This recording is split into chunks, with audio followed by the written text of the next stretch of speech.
Now let's be reasonable. All that I accomplish, I put my Father's name on it. When the bus ride up and down the street, I glorify my Father's name by putting his name on it. The hotels, I don't care if they try to take it or what these devils try to do. I put my Father's name on it. And I'm going to keep doing it. I don't care how we buy it, whose name it's in, whoever believes in Yahweh. I'm going to put his name up there. I'm going to glorify Yahweh. You better believe that.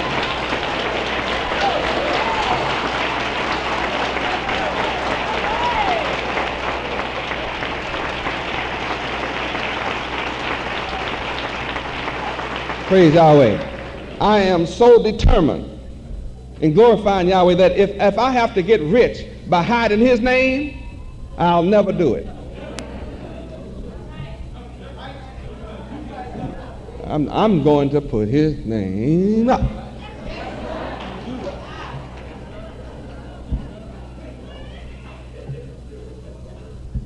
You can't stop me from doing it. I'll do it if I have to hire an airplane and put it in the sky and skywrite Yahweh.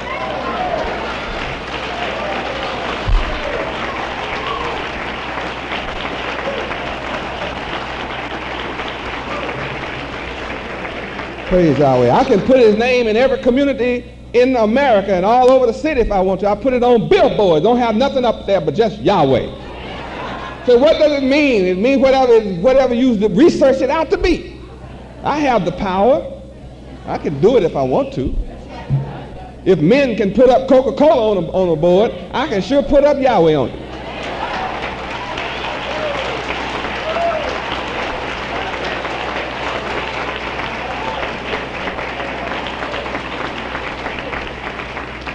The only reason that I don't have Yahweh on every billboard in the city, there's only one reason.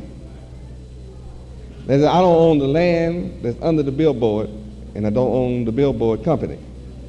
Now, when I decide to buy the billboard company, I'll put it all up there. But see, I just can't see giving a cracker $3,000 a month to put my name up. I believe I can get the world to know my name without giving him all that money.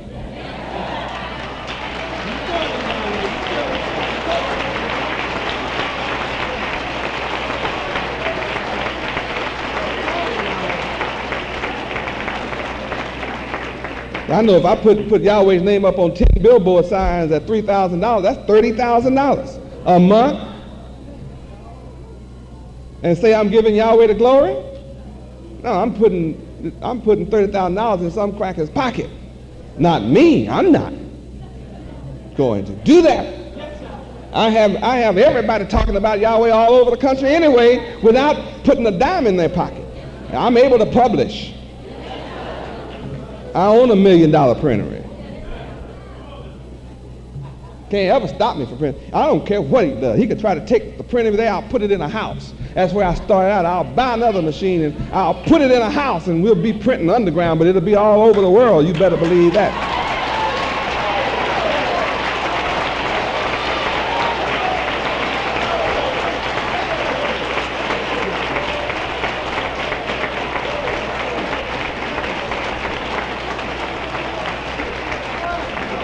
Praise Yahweh. I'm so powerful that I can get my message all over America in 30 seconds.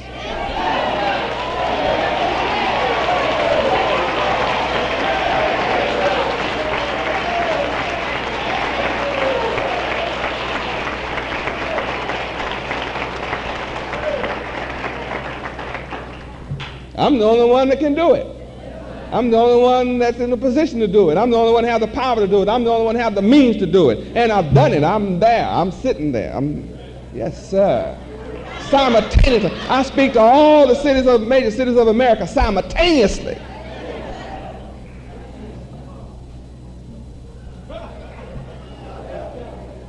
Oh, that's power.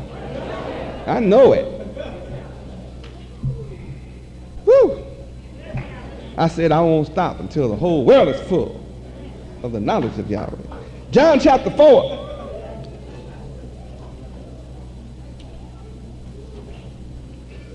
Just thought I'd introduce myself to some, reconfirm to others.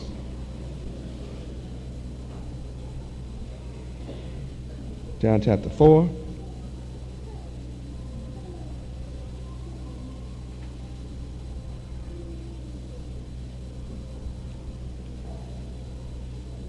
That's not really what I want. It's got to be I, John. It's got to be I, John.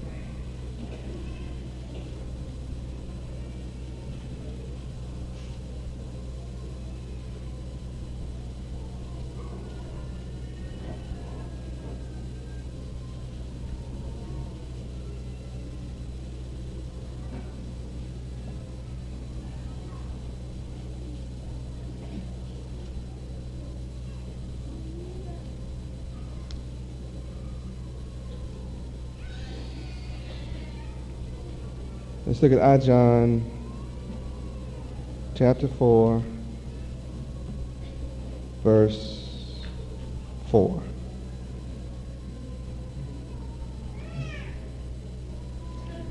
I'm here to let you know you are of God, Yahweh, little children. And you that have received me have overcome the wicked of the world.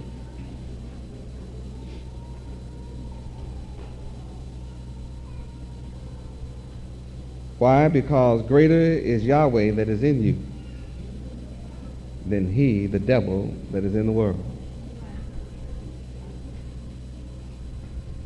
That's why we're being blessed above all people. Because Yahweh is greater in you than the devil is in the world. The wicked are of the world, therefore they speak of the world, and the world hears them because the world is wicked. That's in verse 5. But we that are followers of Yahweh are of Yahweh. And he that knows Yahweh knows us. He that is not of Yahweh will not hear us. Hereby know we the spirit of truth from the spirit of error.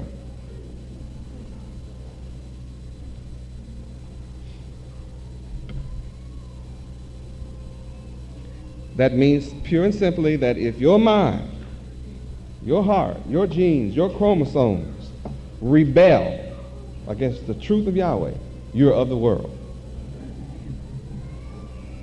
And you're suffering from a spirit of error. But every one of you that received my message from Yahweh, then you are of the family of Yahweh.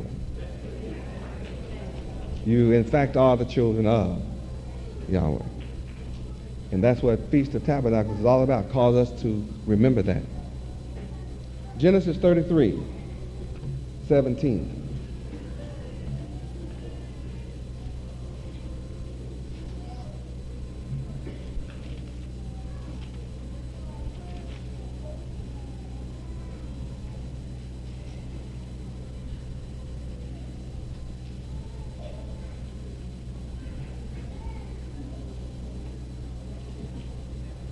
Genesis chapter 33, verse 17. Read.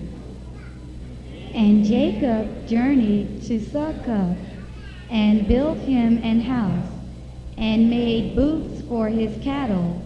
Therefore the name of the place is called Succoth. Now, there's a shelter in the back that is a booth, patterned after the booths of 4,000 years ago, right here in this auditorium. And each of you should go in there, and it's not a place to bounce around and laugh and joke, but you should go in there and think that you are experiencing 4,000 years of history. And here we see Jacob built booths for his cattle, which means that when we came out of Egypt under Moses, because of our rebellion, we were forced to live in a shelter that was only fit for cattle.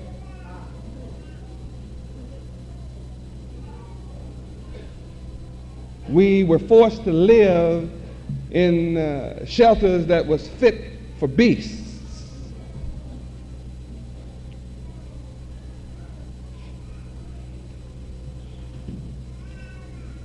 And that's the price we paid for 40 long years in the wilderness. We had to live in booths that were only fit for animals. And wherever God's children are that have rebelled against him, you'll find them living in housing that is only fit for animals.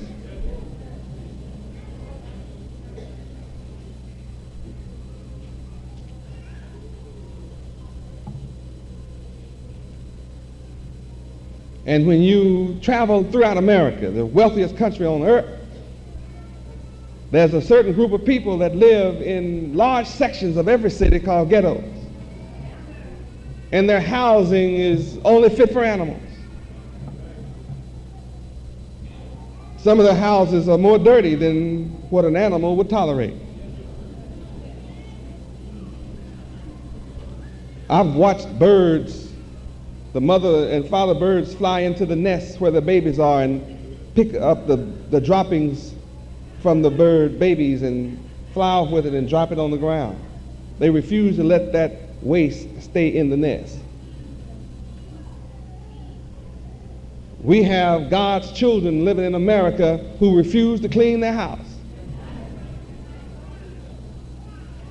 They refuse to take the garbage out of their house. I've gone to some that I couldn't go in.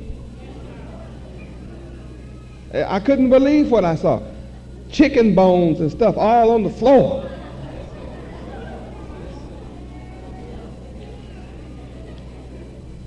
I walked into a black mother's house one time, and every time she'd leave the house, every time I saw her, she was looking good.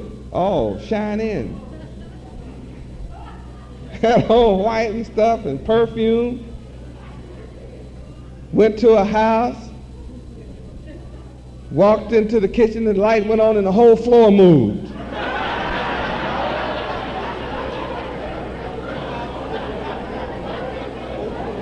The entire floor moved.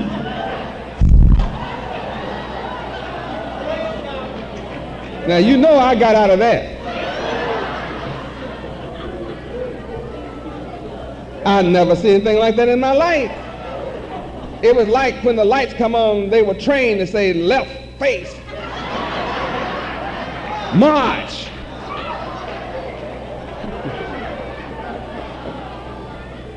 You know what it was that moved? What was it? Roaches.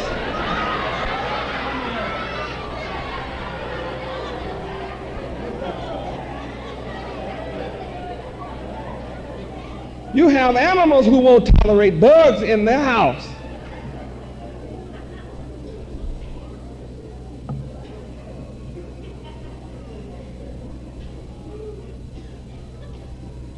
I saw people's houses that as soon as the plates were placed on the table, an army appeared to have dinner.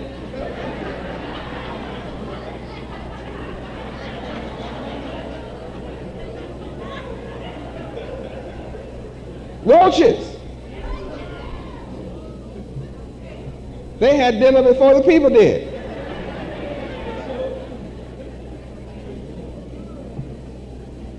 Some people's house you go to, they're so dirty that when the roaches just come all down, when the company comes, they come out and let you know, who are you? What's your name?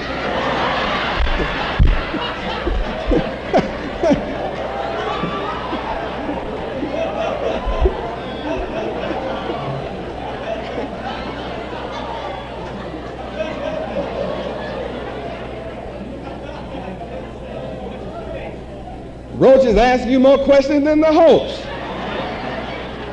Roaches come all out down the wall, all down the ceiling, all up to you. Come up. Where are you from? You bring any roaches with you? I'd like to meet them.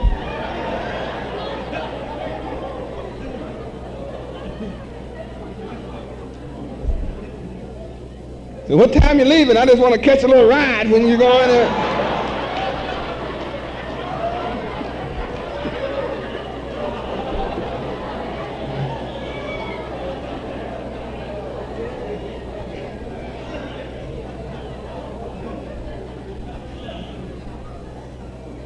You get home, open up your little bag or something. The roast say, well, you say, what you do? He said, well, I thought it was okay. You think you'd mind me coming to visit you?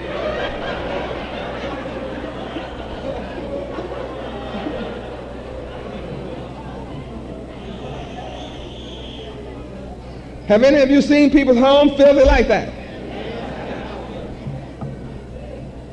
Ants all on the cabinet.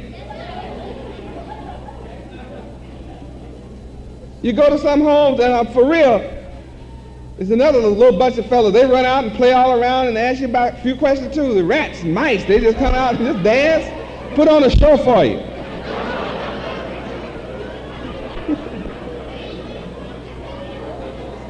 Anybody been in the house and see the mice running loose? Like, what's wrong with you, honey? You never seen a mouse before? Well, this is me.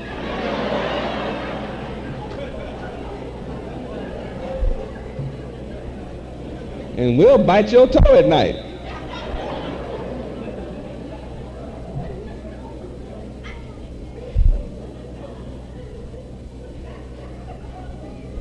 Children of God living in conditions worse than an animal would live in.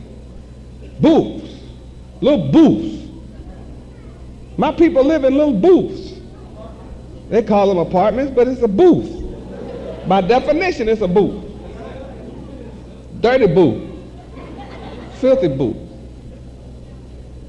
You ever been to a person's house and you went to the bathroom and you didn't know the tubs, the latest color was black?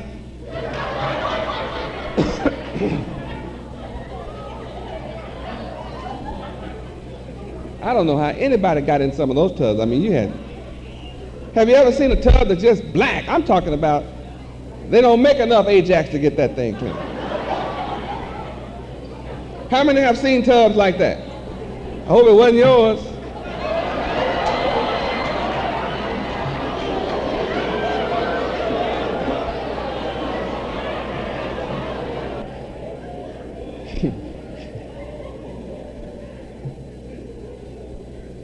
See, some folks' houses that I could never take a bath in.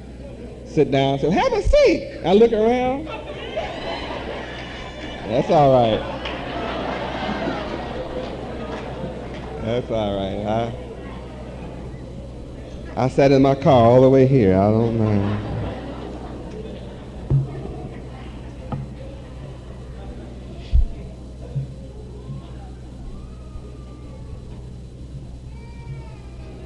Booths fit for cattle, some booths unfit for cattle. At least the dog will take his bone out and bury it.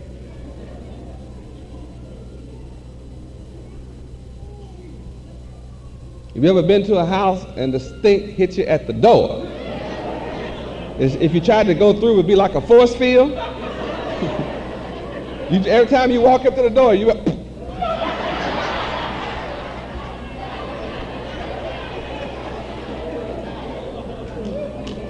Did you ever have somebody you tried to be friends with and you walk in the house, you say, well, do you smell something? And they say, what?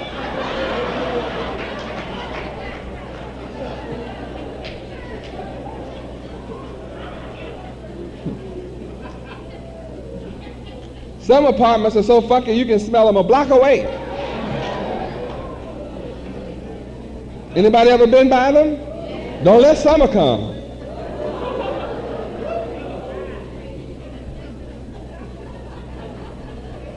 They be sitting out on the porch and their legs open and, you know, a little something just, and every time they be waving at something, a fan, it just be awful coming out of them. Anybody know what I'm talking about? Some people think it's an honor to be funky. That's the sign of a man. You can't be my man. Can't be around nothing I'm in. You have to go take a bath. Some of our people smell worse than a cow stall. How many smell folk like that? Have you ever noticed they don't ever smell themselves? They think everything is cool. get mad if you suggest they bathe. How many grew up around Saturday night baths?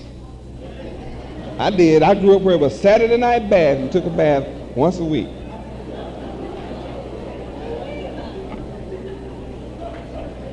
How many saw men that wore overalls, they changed them once a year? They go buy a brand new pair every year. And they come out of those, what were those big long things, those white things that be down to the arm and all? Long john. It's good they had a flap back there, because they stayed in them all winter. How many know about that? You saw folks that slept in their long johns all year until once a year. And when they took them off and took the overalls off, they just stood up in the corner, refused to lay down. As soon as they got cold, they stood up stiff.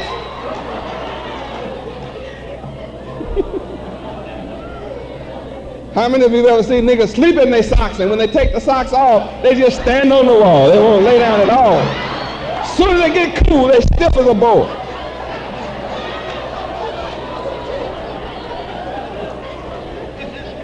Anybody? I've seen it myself. Some of you probably did it once or twice. It's rough when your socks get full of toe jam.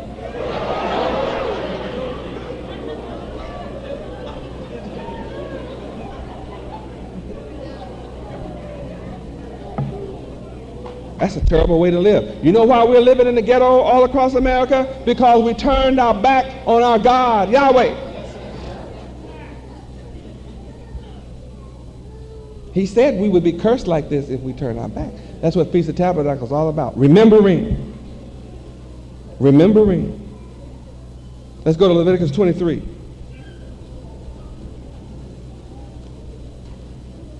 Leviticus chapter 23. I'm having a good time tonight.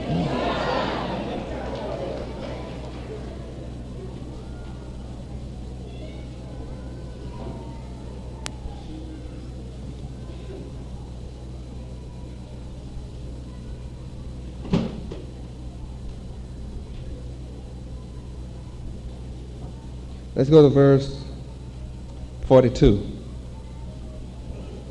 Read. Ye shall dwell in booths 7 days. All that are Israelites born shall dwell in booths. Verse 43 tells you why. Read. That your generations may know that I made the children of Israel to dwell in booths when I brought them out of the land of Egypt. I am the Lord your God, Yahweh. Now you know why you have to live in booths in America. You all understand why you have to live in old, dirty, nasty, stinky, filthy houses in one section of the city. They don't want you anywhere else. That's Yahweh's doing. Yahweh's punishing his people for breaking the law.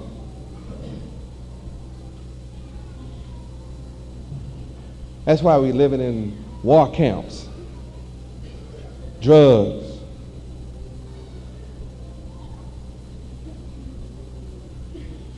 you get raped in your apartment. You and your children are mugged and robbed. You can't get wealthy. Every time you try to move ahead, somebody take it from you. Why? Because Yahweh made you to live like this. And you can't change it. And no president has ever changed it. You've been here 434 years living like this. And no job you get raises you out of it as a people.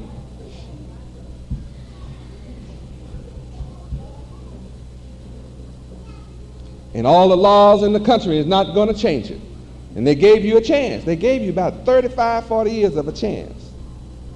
Through civil rights bills since 54, gave you 30 years, almost 40. 30 years they gave you a chance. What did you do with it? They let you have voting rights bills, civil rights bills, set-asides, affirmative action. They made white people let you have jobs and contracts. They forced them. The big society and the great society, and you got billions and trillions of dollars in grants. This program and that program. You became prolific writers.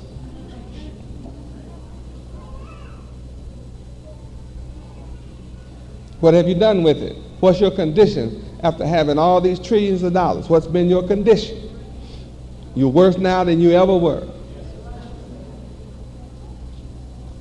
So now the white boy has taken it all back. Yeah.